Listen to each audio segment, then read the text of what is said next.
그러면 엄마뿐만 아니라 아빠도 다 같이 할 수 있는 거잖아요. 네. 그렇죠. 아무래도 어머님이 네, 그렇죠. 부모님 뭐에는 모두 다 네, 가능하십니다. 맞아요. 여기 또 열심히 계신 아버지가 계시거든요. 그럼요. 갑자기 네네. 네, 궁금해지는 게 그러면 맛보기로 네. 선생님이 여기에 담아놓은 내용 중에서 이거는 뭐 시행착오를 겪긴 했었지만 내가 생각해도 꽤 괜찮은 효과 있었던 방법이다라는 거 한 개만 소개를 해주시면. 그러니까 여기서는 이제 사회과학 같은 경우 네. 이제 질문을 유도하고 스스로 이제 체크해 가면서 질문하고 책 읽는 그런 방법들이 있거든요. 근데 저는 그거는 사회과학 도서. 네, 사회과학의 이제 교과서 같은 경우에는 교과서가 사실 가장 중요하다고 말을 하잖아요. 그래서 교과서에 밑줄 치고 그거 바탕으로 질문하면서 관련된 장소에 이제 다니면서 아이의 배움을 좀 실천적으로 확장시켜 줄 수 있는 그런 것들이 있는데 저는 그런 거는 제 아이에게도 좀 도움이 되는 것 같고요. 고등학교 애들한테도 저는 비문학 재즈를 읽을 때 약간 비슷한 맥락으로 이렇게 밑줄 치면서 전체 내용 정리 한번 해보고 하는 그런 활동들을 시키거든요. 그러니까 고등학교에서도 통하고 그리고 저희 아이들한테도 교과서 읽기는 중간에 매번 갖고 오게 하면 안 갖고 오더라고요. 그래서 이제 한 학기 끝나거나 아니면 분기별로 한 2달 이 정도에 한 번씩 가지고 오게 해서 그 부분을 밑줄 치게 하고 간단하게 구조 같은 것들을 작성하게 해요. 그래서 그렇게 하기도 하고 관련된 어떤 체험 장소 이렇게 데리고 가거든요.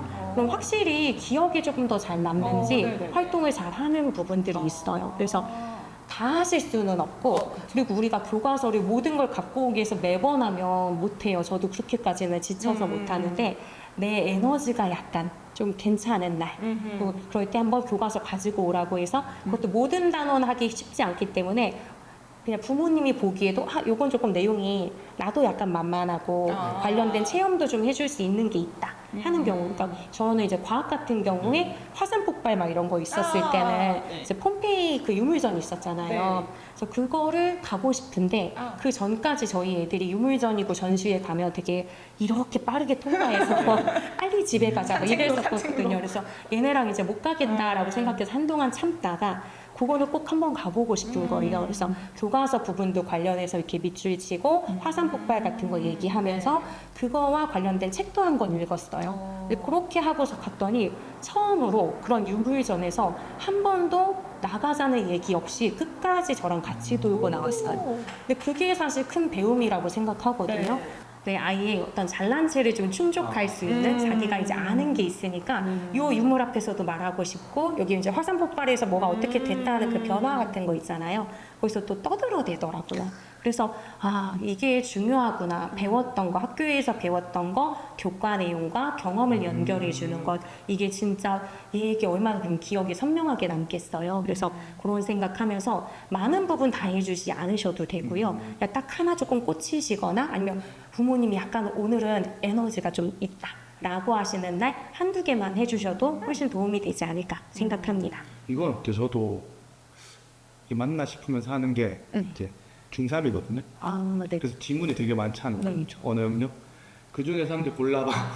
그래서 거기 제 딸은 또 다른 애들도 마찬가지겠지만 쇼츠 보는 거 좋아해요. 알려 쇼츠를 지금.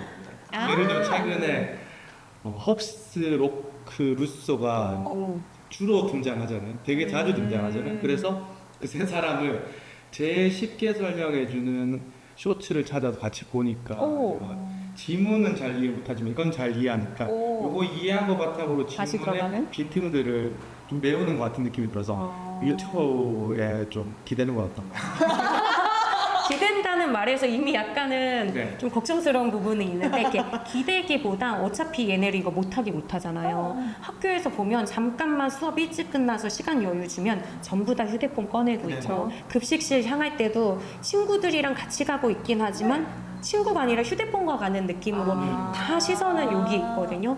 그러니까 안 할 수가 없다면 그래도 이왕이면 너무 부정적이고 너무 지나치게 자극적이고 문제적인 것보단 그래도 자기에게 필요한 걸 찾아서 이렇게 보는 거 정도는 나쁘진 않다고 생각을 하는데 그것도 너무 의존하게 되면 사실 요즘에 이제 문해력을 이야기하는 게 글로서 내용을 이해해야 되는데 그렇게 하지 못하고 자꾸 영상에 의존하게 되는 게 의존은 뭐 그냥 제가 우스갯소리를 말씀드리면 네네네. 그걸로 이제 대화를 하는 거죠. 그 글을 가지고 이건 이런 뜻이야, 이건 이런 뜻이야 하는 게 좀 지겹고 힘들지 네. 않은데 영상은 또 되게 쉽게 잘 설명하는 사람이 그쵸. 있으니까 같이 보면서 이제 대화를 하는 거야. 이 사람은 혹시 이렇게 얘기하네. 근데 따님이 중4이신데도 그걸 가지고 대화하고 같이 얘기한다는 게 너무 부럽고 원어민가 네, 앞으로의 원어민이고 미래가 이렇게 됐으면 좋겠다는 생각이 드는데요. 강압적인가? 알겠습니다. 훌륭하게 잘하고 계신 것 같습니다. 저는 사실 그 아이가 없는 상황에서 책을 딱 봤을 때 여기에 대한 좀 궁금증이 생겼거든요. 대입이라고 하는 게 현재 막 워낙 막 AI 시대라고 하니까 인력이 많이 대체되고 심지어 TU도 없다라고 하잖아요. 근데 그 상황에서 대입은 현재 어떤 가치가 있을까라는 생각을 좀 하게 됐었어요. 그래서 선생님은 이 책을 같이 준비하시면서 그에 대해서 어떤 생각을 하셨는지가 좀 궁금해졌습니다. 네, 제목이 대입까지 지치지 않는이라고 했기 때문에 아마 수능 시험 요걸 딱 떠올리실 것 같아요. 그런데 저희가 이제 교사들로서 이제 이 책을 쓰면서는 수능 시험 딱 그날 보면서 모든 점수를 평가받는다 생각하면 너무 좀 무섭잖아요. 그러니까 12년 공부했던 걸 전부 다 이날 다 평가를 받게 되는 거니까.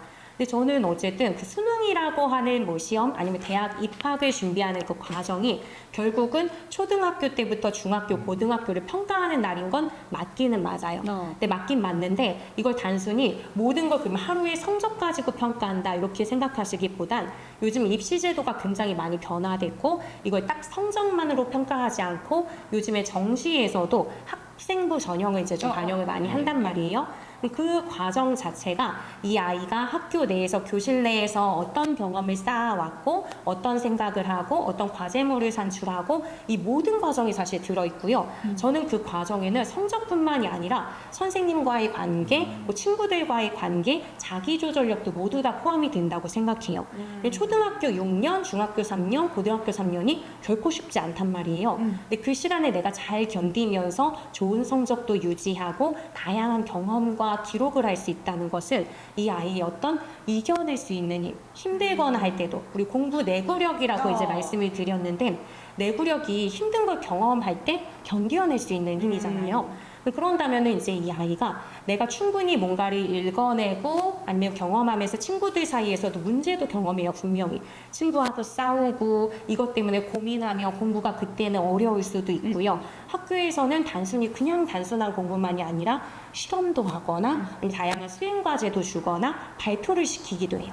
근데 그 과정에서 그냥 가만히 앉아서 공부했던 친구들은 그 과정들을 잘 치르기가 어렵단 말이에요. 근데 그 모든 것을 사실은 하나하나 잘 쌓아 올린 친구들이 대입까지 건강하게 잘 가는 거고요. 친구 관계에서도 나름대로 조율하고 조절하는 그걸로 멘탈이 너무 다치지 않은 친구들이 그 과정에서 흔들리지 않고 갈 수 있어요.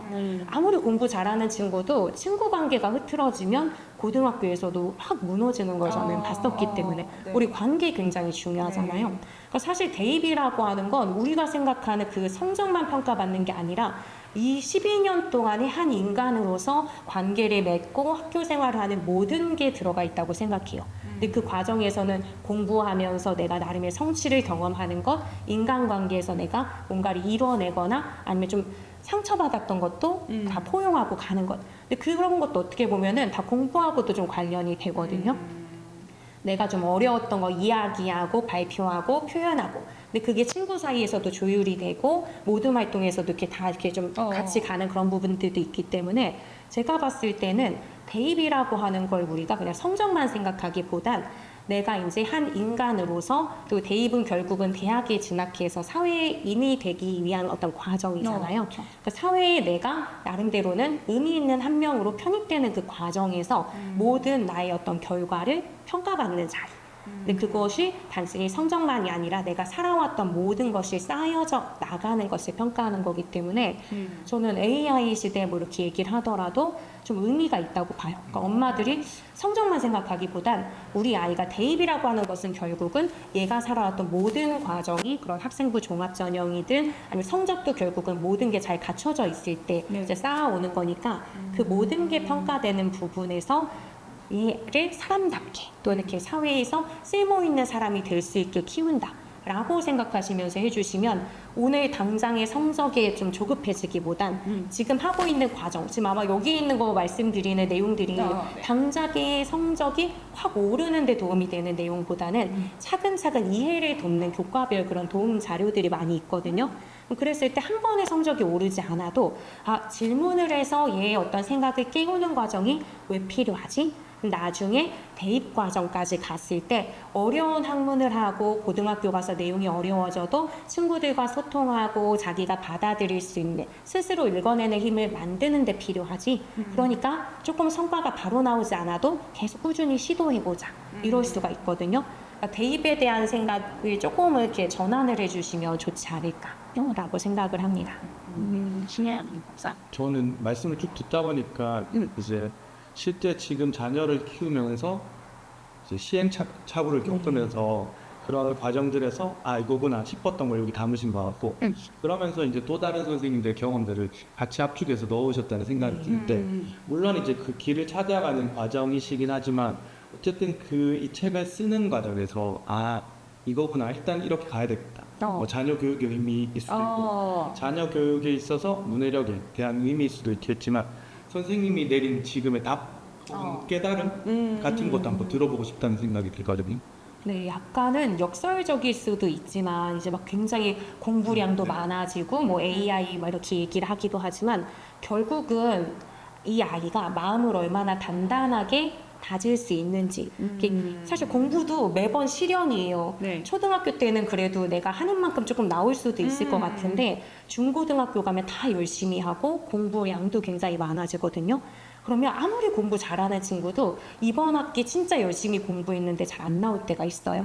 결국 좌절감을 느끼는 순간순간들이 찾아오는데 그걸 이 아이가 얼마나 스스로 잘 극복하고 나아가느냐가 중요한 것 같아요.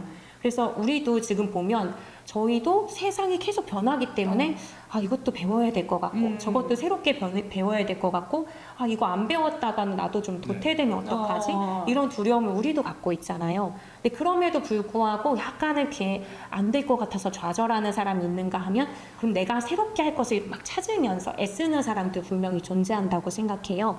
그래서 우리 아이들이 변화무쌍한 이 세상 속에서 내가 그래도 흔들리지 않고 내 마음을 단단히 붙잡으려면 사실은 좀 인문학적인 뭐 소양이나 생각할 수 있는 힘, 자기를 돌아볼 수 있는 시간이 필요하다고 생각해요.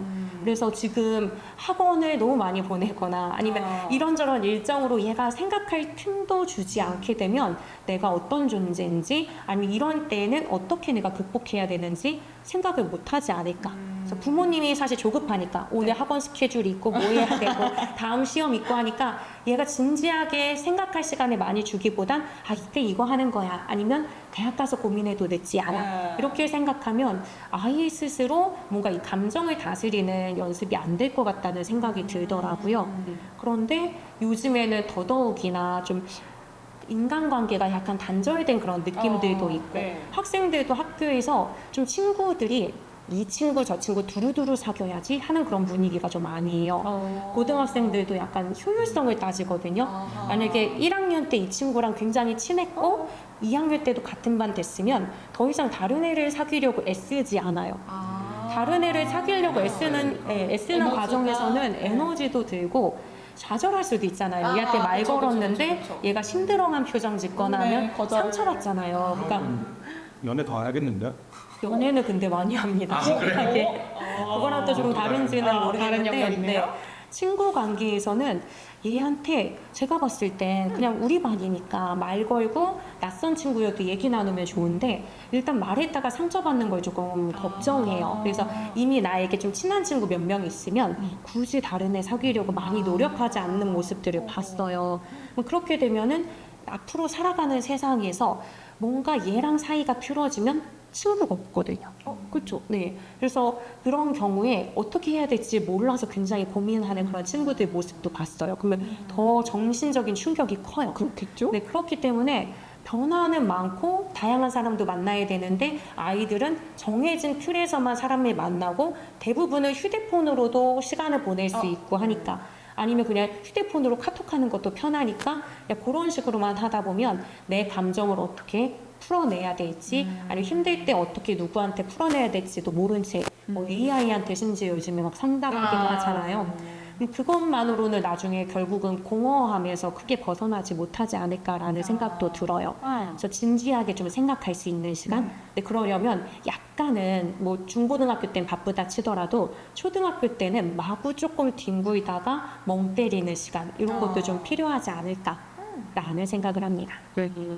그러면 이번에는 또 독해력을 바탕으로 새로운 책도 한 권 출간했다고 들었어요. 오늘부터 초등 독해왕이라고 하는데 이 책도 한번 소개해 주시면 감사하겠습니다. 네, 아까 제가 문해력을 키우는 데 있어서 관찰하실 부분이 이제 아이가 제대로 읽고 있는지 이런 거 파악을 하면서 요약하기를 한번 시켜보라고 말씀을 드렸었잖아요. 그러니까 제가 제 아이한테 요약하기 활동을 이제 시켜보면서 그냥 시켜보면 뭐 두 줄로 요약해봐, 어떻게 해봐 하라고 하면 조금 처음에는 잘 못하는 그런 모습을 보이더라고요. 그래서 차근차근 사실 우리가 문해력에 관심이 많은데 독해력이라는 것도 이제 얘기를 하잖아요. 여기서 이제 독해왕, 초등 독해왕이라고 얘기를 했어요. 독해랑 문해는 사실 사전적으로 보면 그냥 이 글을 제대로 읽고 이해하는 힘이긴 한데 요즘에는 독해는 그냥 단순하게 이제 어떤 글을 이해하는 거라면 문해력은 그 맥락이나 이런 걸 바탕으로 사고하는 힘까지 보통 많이 이야기들을 하시더라고요. 근데 문해력으로 가려면 일단은 독해가 조금 잘 돼야 되고 독해를 하면서 정확하게 이해하는 그 힘을 확인하는 게 사실 요약하기예요. 그래서 저는 이 책을 쓰면서는 요약하기에 좀 많이 좀 치중을 해서 이제 그 활동을 차근차근 이 단계를 밟아가면 엄마가 뭔가 굉장히 애쓰지 않아도 요약을 자연스럽게 아이가 할 수 있지 않을까. 라고 생각해서 5단계로 좀 나눠봤어요. 그래서 첫 번째는 요약을 처음부터 하라고 하면 못하니까 일단은 중심 문장을 찾아보게 하고 중심 문장이 모이면 사실 요약문이잖아요. 그래서 1단계에서는 그냥 아이가 중심 문장만 찾으면 옆에 페이지에서 내가 맞게 찾았는지 점검하고 그게 모여져 있는 요약문 보면서 아 중심 문장이 모이면 요약문이 되는구나. 요거 이제 파악할 수 있게끔 하고요. 이제 단계별로 가게 되면서 그 요약문을 이제 스스로 만드는 과정까지 궁극적으로는 가야 되니까 중심 문장을 자기가 직접 찾으면서 뒷받침 문장도 찾게 하고 그 다음에 이제 키워드를 찾아보게 하고 그런 다음에 키워드를 바탕으로 해서 키워드를 몇 개 줘요. 아예. 그래서 이게 중요한 말이야 라고 하면서 키워드를 갖고 요약문을 쓰게 하는 거예요. 그럼 처음에는 중심 문장 갖고 요약문도 쓰게 할 수는 있지만 중심 문장만 갖고 요약문을 하면 살짝 투박해지거든요, 글이. 그런데 키워드를 이제 그 다음 단계에 주면 조금 더 매끄러운 요약문이 될 수 있어요. 중심 문장만 나열한 게 아니기 때문에. 근데 요약문을 이제 쓰면서 키워드를 주고 쓰게 하는 연습을 하고 그 다음에는 키워드를 스스로 파악해서 그 파악한 키워드를 집어넣고 요약문을 쓰게 하는 그 활동으로 나아가고요. 가장 마지막엔 키워드를 주지 않고 얘가 직접 요약문을 쓰게끔 요 단계로 나아가게끔 활동을 구성했습니다. 그래서 한 편의 글을 읽었을 때 처음에는 잘하지 못해도 점진적으로 나아가면서 요약을 하고 그럼 이제 어떤 내용이 꼭 들어가야 되는지 의식하게 되잖아요. 아 중심 문장에 있는 게 중요하구나. 또는 키워드가 중요하구나 라는 것을 점검할 수 있어서 도움이 되지 않을까. 그러니까 저희 아이한테 해보면서 이제 이런 것들을 해보면 좋겠다 하는 것들을 반영해서 집필을 해봤습니다. 와, 사실 그 선생님의 노하우가 굉장히 많이 단계가 세분화돼가지고 만들어진 책이라는 생각이 드는데요. 이게 아이들이 물론 성장을 하면서 습득을 하는 그 아이의 바탕에는 이렇게 성장하는 부모도 함께 있다는 생각이 들기도 하는데요. 이 학령기를 보내고 있는 학부모님들께 좀 필요한 요즘의 마음가짐 그런 것들은 뭐가 있을지 혹시 이야기를 한번 나눠주실 수 있을까요? 아, 지금 학령기라고 하셨잖아요. 근데 사실 학령기가 되기 전에는 저는 아이한테 화를 낼 일이 별로 없었어요. 그냥 잘 먹고 잘 싸면 아, 너무 잘 크고 있다 이렇게 생각할 수 있어서 그냥 잠 잘 자는 거, 잘 먹는 거 여기에 관심이 많았는데 어쨌든 학교를 가게 되니까 나는 그렇게 조급한 부모가 안 될 거야. 막 친구같이 여유롭게 키울 거야 라고 생각했는데 생각보다 어렵더라고요. 근데 이제 이 학령기라는 시간을 우리도 어쨌든 보내야 되잖아요. 부모 입장에서. 그럴 때 최대한 조급한 걸 티내지 않으면서 시간을 보내야 되고 엄마도 이왕이면 그 시간에 같이 성장을 했으면 좋겠어요. 그러니까 부모님도 같이 성장을 해야 나중에 부모님 입장에서 내가 내 애를 위해 희생하지 않았다. 그러니까 왜냐면 희생했다고 생각하면 너무 억울하잖아요. 얘를 잘 키우기 위해서 막 라이딩 시키고 뭐 내가 학원 알아봐주고 뭐 했는데 얘는 그 공도 모르고 엄마 고마운 줄 모르고 아빠 고마운 줄 모르고 이러고 있다고 라고 생각할 수 있는데 그 시간을 아이를 위해서만 시간을 보낸다 생각하지 마시고요. 그때 그러면 나도 자기 개발을 한다라고 생각을 해주시면 좋을 것 같아요. 저는 저희 아이들 독서 교육에 관심이 많다 보니까 독서 지도사 자격증도 땄거든요. 아예 좀 제대로 해주고 싶다. 네. 혹시라도 내가 나중에 이제 뭐 퇴직을 하거나 그랬을 때 공부방이라도 차려서 할 수도 있을 테니까 일단 그걸 못해도 내 애한테도 도움이 되지만 나의 성장에도 도움이 된다라고 생각을 했고요. 옆에서 아이 공부시키면서 그냥 읽지 마시고 나도 뭐 책을 보든지 단순히 책 읽겠다 하면은 목적성이 없어서 사실 시간 보내기가 쉽지가 않은데 이 시간에 나도 아예 무슨 자격증을 따겠다 라고 생각을 해주셔도 좋을 것 같아요. 그래서 결국은 얘네를 키우면서도 나에게 뭔가 남는 게 생겼기 때문에 얘네가 혹시 공부를 못하더라도 잘하면 좋지만 만약에 못하더라도 내가 뭔가 의미 있는 변화를 가져왔어 라고 생각하시면 우리도 한 명의 성장하는 인간으로서 살아야 되잖아요. 부모도. 그렇기 때문에 이 아이에게 난 희생만 한 게 아니라 나도 자라났어 라고 생각하시면 훨씬 좋지 않을까 라고 생각합니다. 지금 그러면 오늘 순보쌤 인터뷰 이렇게 임하시면서 혹시 전하고 싶었는데 못 전하신 말씀 있으시면 한 말씀 답을 드리겠습니다. 네, 제가 엄마, 아빠, 부모로서의 성장도 말씀을 드렸는데요. 사실 저는 이제 교사기도 하고 여기 선생님들도 많이 보실 텐데 선생님 자신의 성장에도 관심을 많이 가져주시면 좋을 것 같아요.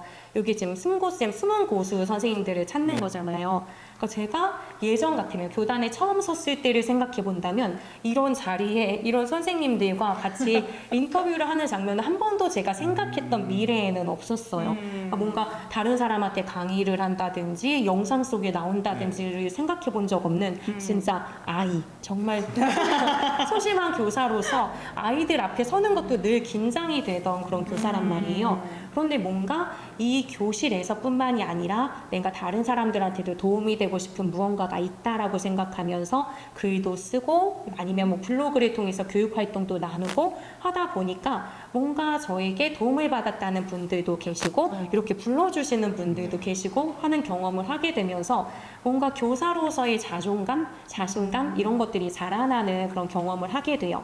사실 학교라는 현장이 교사의 자존감을 늘 지키기에 좋은 환경은 아니잖아요.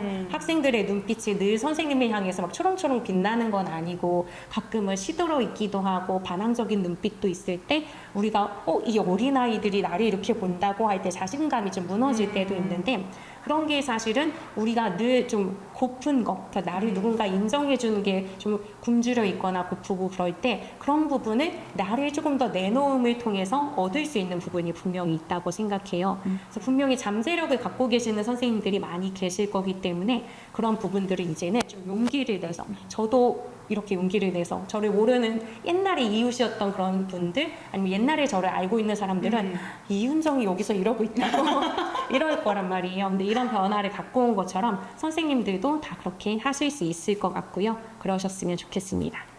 감사합니다.